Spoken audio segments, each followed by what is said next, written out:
నంద్యాల జిల్లా అవుకులోని ఓ దుకాణంలో పేరుగాంచిన ఏషియన్ పెయింట్స్ నకిలీ రంగుల భాగోతం బట్టబయలైంది.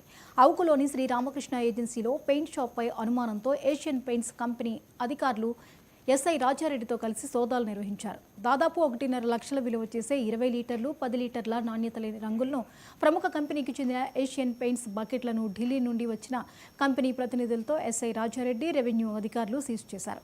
దాదాపు 57 డబ్బాలను సీజ్ చేసి పోలీస్ స్టేషన్కు తరలించామన్నారు. వాటి విలువ 1.5 లక్షలు ఉన్నట్లు తెలిపారు.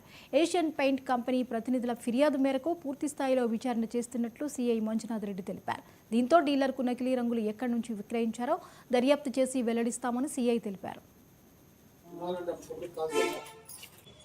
నకిలీ పెయింట్స్ ఉన్నాయని ఫిర్యాదు రావడంతో అక్కడ పోయి చెక్ చేయగా వాళ్ళ యొక్క గోడౌన్లో సుమారు 57 పెయింట్ 20 లీటర్లు 10 లీటర్లవి డబ్బాలు నకిలీవని గుర్తించడం జరిగింది. దాని మీదట ఒక కేసు రిజిస్టర్ జరిగింది పోలీస్ స్టేషన్లో.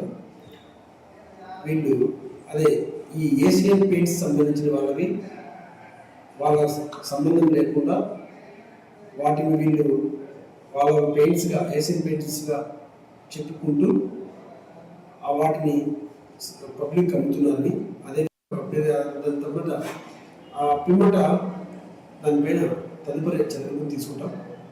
అదేవిధంగా అవి విచారణ ఉంది.